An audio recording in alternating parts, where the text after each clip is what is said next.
Then, how do you draw inspiration for your lyrics or music videos and like rhythms on Gen? Yeah, so for my lyrics, the funny thing is when I'm writing, it's just more about what I've experienced.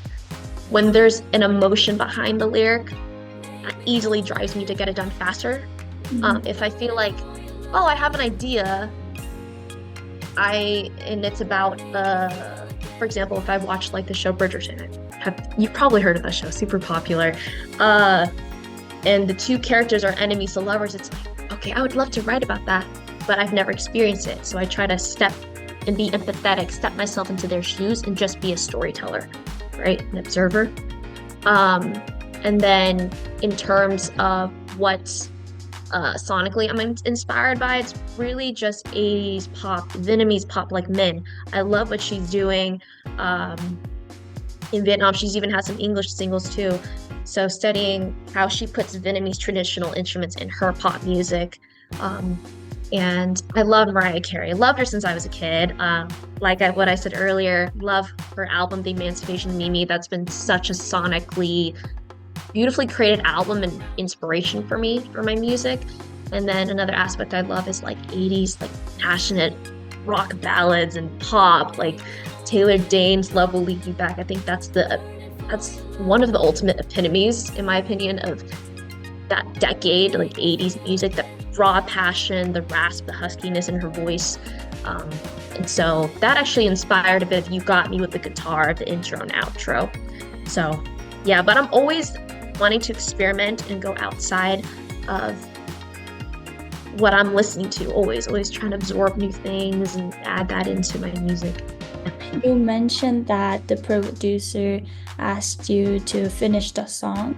What is your creative process like when composing a new song or writing a lyrics? Yeah, so I play a chord progression that feels right to me. If the emotion is, for example, if it feels happy, then I'm okay. I'm gonna write happy lyrics, and then I think about what have I experienced today, or what have I experienced in the past, or what books have I read, what movies have I seen, what experiences sometimes from other people's life can I write about? And I start writing, and that usually takes me 3 days max just to get the verses and the chorus down. And then I hit up one of my producer friends and I say, hey, this is something that I have. And I send him a video recording of me playing the piano while singing it.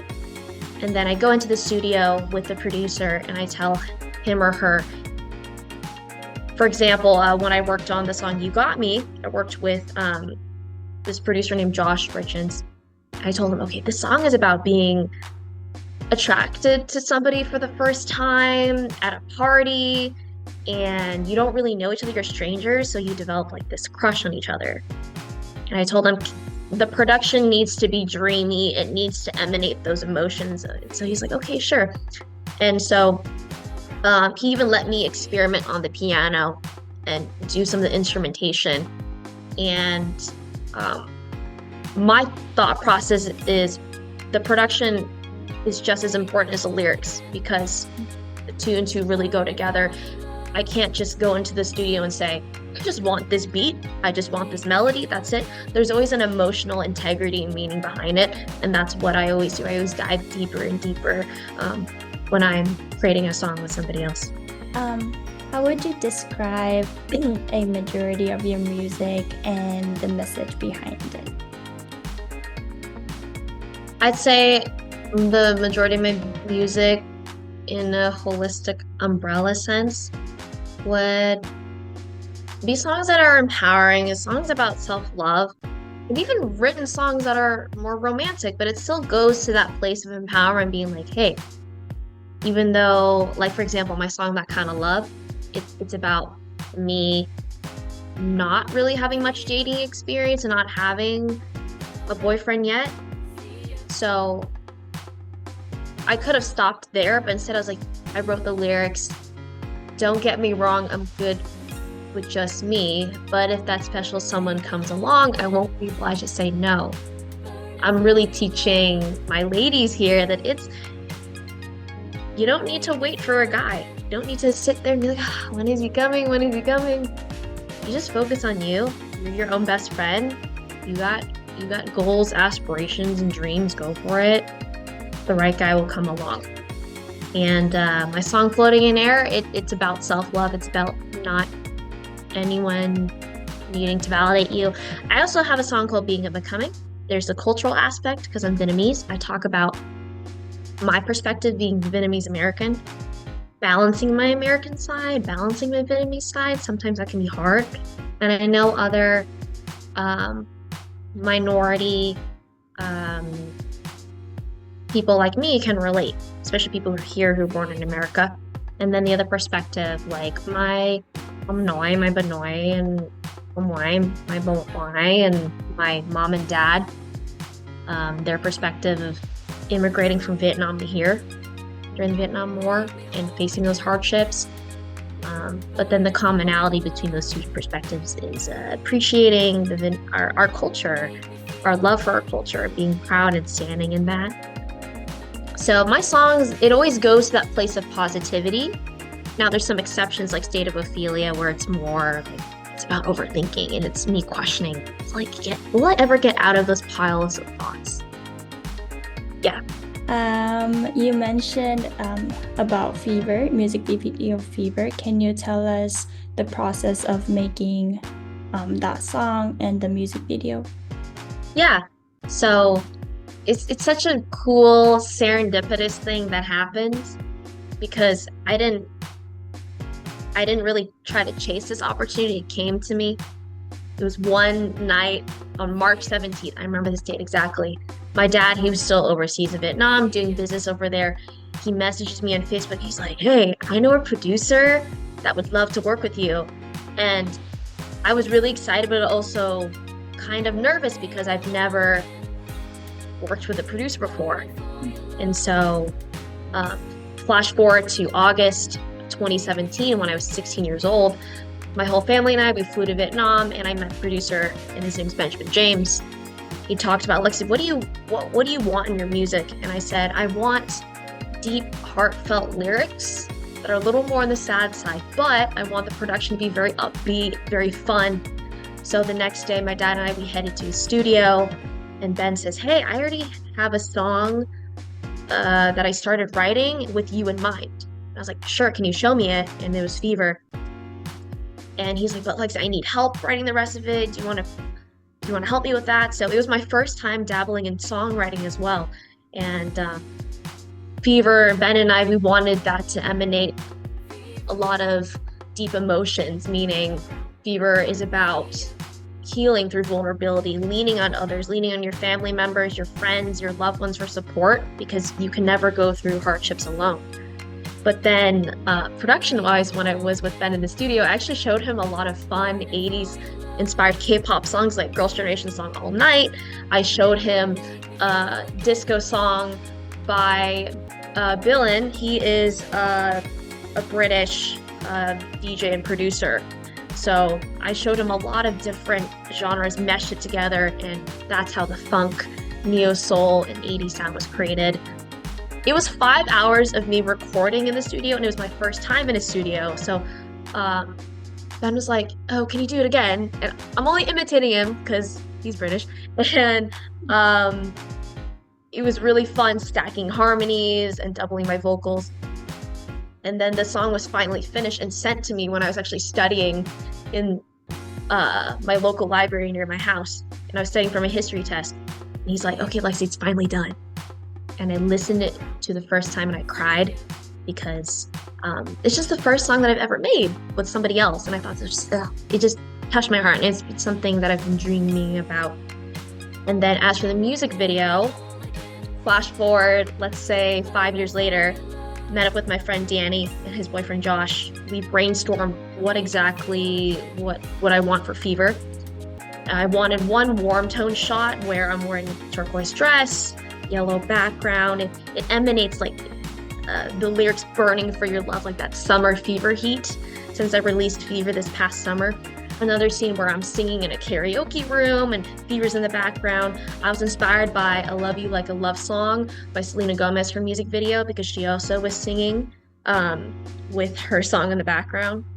And then the third shot where I'm literally pop star and there's mini disco balls and blue background behind me, and I'm like, yes, this angle, and I remember just flipping my hair so many times, and sometimes it landed in my mouth, and I was like, okay, we're not doing that, because the fan kept like, so I was Yeah. like, yeah, and I released that a month ago, and it's generated pretty positive reviews, and it was really fun making it. It only took 3 days. Did you encounter any challenging moment about songwriting process? Oh, yes, yes. I call it songwriter's block. Um, and I notice that I encounter the songwriter's block if I overthink it too much. Mm. Or like let's see. When I was writing State of Ophelia, that song is about overthinking, but I took it as an extended metaphor from the character Ophelia from the Shakespearean play Hamlet. That's one of my favorite plays. It's more of a tragedy. And I was overthinking. It's funny. I wrote a song about overthinking, and I was overthinking writing the song about overthinking. Oh my goodness. What a mouthful. But the irony. But I wanted the song to sound poetic, but not make it too abstract and confusing, where the listeners are like, what is she saying? Like, this is 2020. Like, this is not, that's the time I wrote it. This is not like 1875. So I was just like, oh, I was like teeter-tottering. I was like, okay, I need to find that fine balance. And because I was thinking a little too hard about it, it took me like more than a week to write that song. So I'm now telling myself, because your thoughts create your reality, I'm always saying, you know what, Lexi, don't overthink it. You just write it. Put it out, write the whole thing, and then the next day you just edit what you can. Yeah. Then is there a particular strategy or mindset that helps you stay grounded and focus on the music development? Yeah. Like I said earlier, if the more that there's an actual intention or emotion behind it, it drives me to get the song done faster, not because I just want to get it out of the way. It's because, like what I said earlier with when I wrote my song that's unreleased called One in a Million, I was so angry at the guy, and I was like, I'm just gonna channel all of this anger and rage elegantly that I had into the song, into the lyrics. So yeah, it's just that deep emotional thing that I felt, which I feel like gets the song done faster. Sometimes there are songs where I've written where it's halfway and I just let it go because intuitively in my gut, it didn't feel right for me to finish. If I notice I'm pushing myself and I'm gonna waste my time, let's write another song that's more suited to what I'm going through in my life. Then what kind of feedback do you value most from listeners or industry professionals?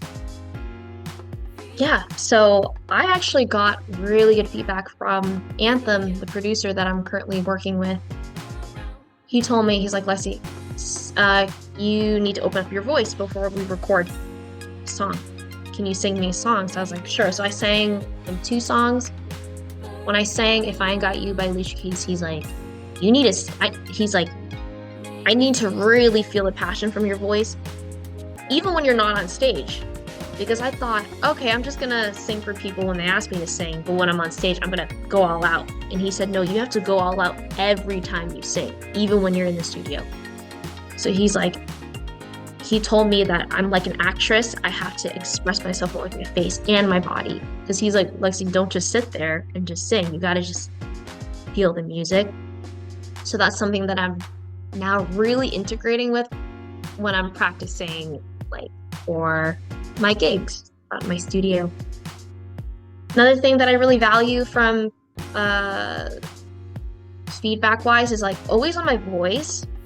I know my vocal technicality, it's gotten better over the years, but I know I can still improve on like my breathing coordination.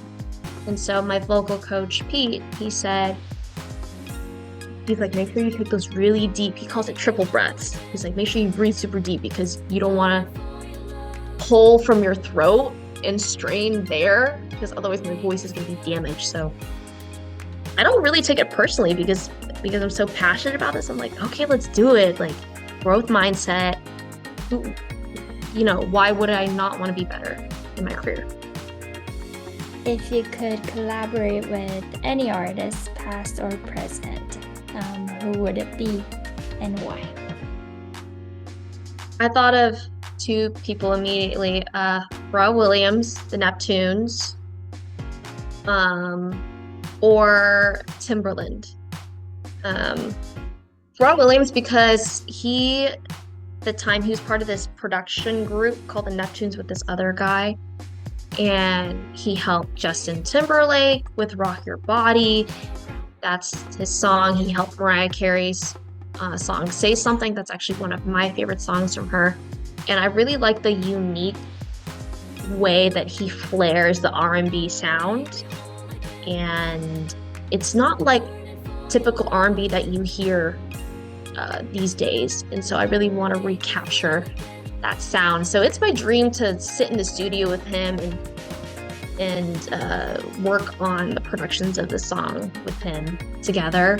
And then Timberland, because I love what he did with his song Promiscuous with Nelly Furtado.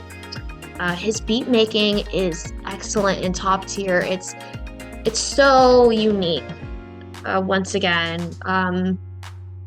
And I would love to integrate those type of unique beats into my music. And let's see, last artist I'd love to collaborate with would definitely have to be like my Queen Mariah Carey or Ariana Grande, just because they've influenced me really heavily when it comes to my voice and my sound. Can you tell us about any upcoming projects? I know you mentioned new song or releases that you're excited about. Yeah, I'm currently working here and there in the music studio with a producer named Anthem and songwriters named Nisi and Nick. It's really a first for me, and it's something that I've always dreamed about, being in a room with other creatives. And so we're working on some songs. I won't say what specific type of songs because people have to tune in and find out. And I'm also performing for Winterfest, which is a Christmas winter event in Seattle. I'm going to be doing a 40-minute set, which is a first for me. So I'm going to be performing around 10 to 12 songs that are my original songs and some Christmas cover songs too.